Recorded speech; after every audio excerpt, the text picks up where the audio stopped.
So, you like tests? Hey, what's up guys? Long time no see. Today we're going to be jumping into the long anticipated guide for the 2005 Furby's production test mode. So first I want to talk about how exactly we got here, because I know this test mode is still pretty obscure right now. Then after that we're going to get into how this thing works. So as insane as it sounds, the test mode for this thing had practically been undiscovered for around 18 years. And now I'm really happy to say that we have finally found our way in. Ever since YouTube became a thing, pretty much all the test modes for these Furbies had been found relatively quickly. Most Furbies either require you to like hold down a sensor and then press the reset button or short a battery terminal or something like that. Usually stuff where the point of entry is very quick and very easy to get into if you know what you're doing. Things that don't really have specific timing or have convoluted button combinations and stuff like that. Except for this one. It also didn't help that there were a ton of false leads over the years. For one example, the submitted patents for this Furby were using a prototype version of the software, and in that version of the software, the way you got into it was slightly different than it is now. So a lot of people just assumed that it wasn't a thing anymore, except it had to be there somewhere, especially in the later years, where there are instances of people on YouTube posting videos of their Furbies doing funny speaker beeps or test mode things, and it's always a problem because they never know how they get into it. If I had to guess, a lot of the people that ran into test mode on accident had it as a result of low batteries, because the Furby's programming kind of trips up when the batteries are really low. And I know this because the first time I experienced my Furby's batteries being low, it would do a whole assortment of different actions, and at one point, one of the actions it did was as soon as I turn it on, it would say, "Okay." At which point I would turn it off because I know it wasn't supposed to do that. But as it turns out, it's actually what Furby says when you enter production test's main menu. So that pretty much confirmed the idea that if the batteries are low, you can randomly trigger test mode without it doing any of the proper steps for it. And that caused the hunt for a test mode to somewhat continue in the background, because there was all this ever so slight evidence that a test mode was a thing, but literally nobody could figure out how to get into it. And it turns out things were actually starting to change as early as 2016, when YouTuber Mobopper Robotics got a chance to play around with a 2005 Furby. And during his time messing around with it, he managed to trigger test mode, but as it was a friend's Furby and not his own, he didn't really have much time to check out what was going on with it exactly. He did manage to find a handful of things, but he did not find everything at first. And then around last summer, I guess he discussed this information in his Discord server or something, and that information wound up into the hands of Kohair, who then went to another YouTuber, Furby Queen, and had her attempt to do test modes on the 2005 Furbies, since she does a lot of repairs for Furbies and stuff like that. And after 2 stream attempts, she actually managed to get into it with the instructions he had, which is pretty much the first time the information on how to get into test mode went out in the open. And the real kicker is that once she was messing around in test mode for a bit, she managed to get into the sound test on accident, which is the one mode that had been unaccounted for during Mobopper's testing. And when I saw this, I tested this on my Furby that I had just gotten a couple months back, and eventually with enough feeling around, I managed to get into the sound test twice. The second time I decided to prop up my phone in my closet and record the entirety of the sound test. And uploading it to YouTube was kind of a big deal, because it was the first time anybody had posted the full sound test online, let alone the fact that test mode was confirmed to be a real thing that had finally been found. So I'm getting that right off the bat now. Huge credit to all the people I show here, because without them, this would never have happened. And then after uploading the sound test was the first time any of us started getting in direct contact with each other, and that's where I learned where this information originally came from. And we had started bouncing around ideas on what we could do, because we still didn't know for concrete how anything worked on this. Like I said, I got into the sound test. I did it on accident by trying to repeat the same way that Furby Queen did. But then after a bit of talking, I decided to finally mess around and see if I could figure out the proper combinations for it. And pretty much within the next hour, we knew the definitive way into everything. All 4 sections of the production test. And we haven't really managed to relay the information that much. I know Kohair has a rough explanation of the test mode on the Furby Wiki, which frankly needs a bit more updating. Maybe in the future, sometime after this video comes out, the page will be much more refined and actually have everything listed out in full. And I have been playing this video for a while, but I have been getting busy with other projects and stuff, and then deciding to slack off for a bit. And now I'm finally deciding to get into this because the modern Furby news has been getting really crazy this past week, and I decided I need to get this video finished before any of that stuff comes out. And now with all that out of the way, I think it's finally time to get to all the ins and outs of production test mode. So the timing for this is very specific, but it's very easy to memorize. So when you have Furby off, preferably in idle position, otherwise you have to deal with the motors moving while you're trying to hold stuff down. The way this works is you turn Furby completely upside down, you turn the power switch on while holding the tummy in the back, and you keep holding it for roughly 3 seconds. And once 3 seconds has passed, you can start flipping it up and let go of the sensors. In which case, Furby will say, "Okay." And now you are officially in production test mode. Right now the timing is lenient. You can sit here for a pretty long time and not press anything and not have it kick you back out. The only fair warning I will give is if you tilt Furby at any point in time during this, it will kick Furby back into regular play mode.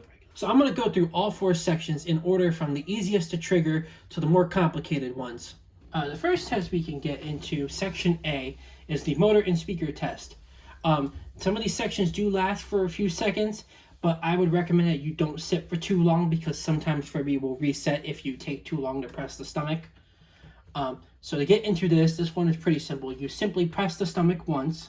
Furby will say, "One," and reset to default position. Pressing it again will bring the motor into forward direction. Pressing again will put the motor in reverse. Pressing again will disable the main motor and swap to the secondary motor. Doing the mount test first. Pressing again will reverse that motor and do the feet. Pressing it again will do both motors simultaneously. Pressing it again will make speaker beeps. At this point, if you press the tummy again, it will go back into regular play mode. Also a side note, if you press the back at any point during any sections besides section B, Furby will reset to default play mode. Once you finish each of these sections, you will have to restart the process all over again to get back to the main menu. Oh boy! Alright, so I've returned to say that I was horrendously wrong. I had thought there was 4 sections to this test, and it turns out there's actually 5. And I never found the 5th one because I never did anything in the right order. I'm going to refer to this as section B, simply because it's much simpler than the later methods. So this one is a sensor test, just flat out. Because originally I was thinking there wasn't one, because anytime you would tilt the Furby, it would kick out. But in this, there's like the one test where like if you tilt at the right time, it actually lets you do it. Alright, so what they expect you to do here is press the back. Furby will say, "Thank you." And then you have to press sensors in a very specific order or else you get kicked out. So for starters, we are going to press the tongue. Furby will say, "Hungry." This is then followed by pressing the tummy. Furby will go, this is followed by pressing the back. And Furby will say, from this point, you can test either of the tilt positions. You have to make sure to not do it for too long, otherwise it will kick you out. So turning it to the side. One. You'll... Oh.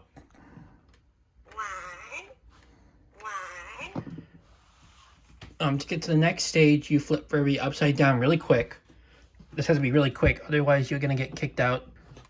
1, 2. At this point, you can press the back. Okay. And at this point, all Furby does when you press the back is beep. There's no other triggers, it's just this. I presume there's more after this. I think what it wants to do is it wants to talk with another Furby. But the issue is that that is based off of, like, something known as capacitive coupling. The best way I can explain it is, like, primitive NFC using radio waves. And, of course, a lot of people don't have multiple Furbies to talk to each other. So, like, there's no way to figure out just yet what signal it's trying to send and what it wants to receive back. So, at this point, this is, like, as far as I can get. If somebody has 2 Furbies and can test this out with another one, hopefully you guys can figure out what's going on here, because I have no idea. But at this point, yeah, that's it. No tilting, no nothing. Everything else is just idle except for the back.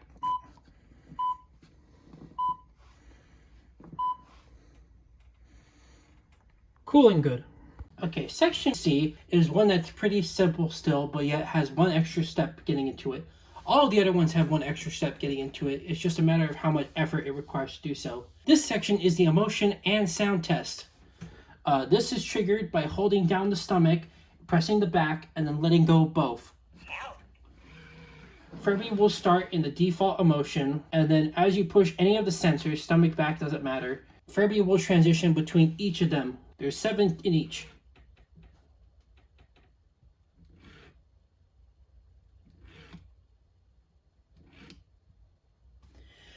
At this point, pressing it again will reverse the motor and test if it can get into the positions while in reverse.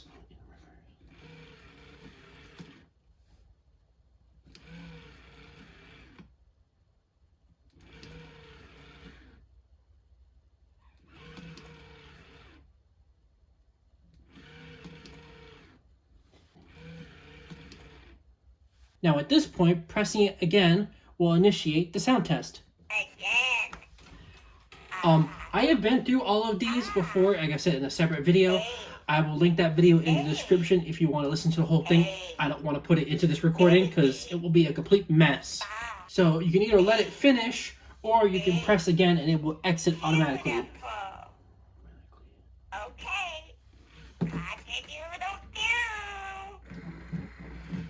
Okay, section D and E are a little bit rougher, but only because you have to force your finger into the mouth, and the rubber is known to deteriorate after all these years, so you doing this is kind of a risk, depending on how you do it. To get into section D, all you have to do is press down on the tongue by itself. Furby will say, Furby. And now you're in the voice recognition test. I don't know how this works off the top of my head.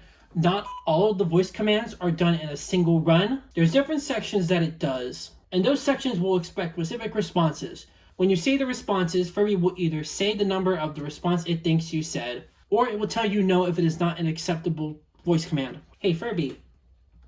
1, 1. Show me a dance. 7. Tell me a joke. 1. And then as you push the stomach, you will go into different types of tests. 2. Some of them are pretty simple to figure out, but there are a handful that I kind of have no idea what they want you to do. I win. You win. Green light. Left. These ones I do know how these work. These are the joke ones. You say no. If it doesn't like what you said, it will tell you no. No. If you say the response to the specific joke correctly, okay, I'm gonna go to the next one to remember. Lena. Lena who? 2. You will get 2. 2. But you will get 1 if you say, hey Furby. 1. And this continues for the rest of them. Whoa. Tina. Candy. 1. Ida. Betty. Wanda. Kenya. Red light. Again, I have no idea what these are at all. Yes.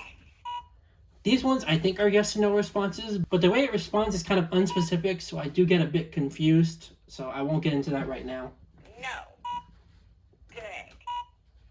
No idea what that is. Okay. And now we've reset back into play mode. The last section we have here is something I can only really consider like, I guess like an action sync test? I'm not too sure. It's like it will go through a sequence of phrases on loop, and that's about it. To get into this one is one of the most complicated of all of them. You have to hold down the tummy and then press the tongue. Twinkle, twinkle, little star, how me wonder what you are. Where, Furby, baby? Me, Furby. Me, tell me story. You listen.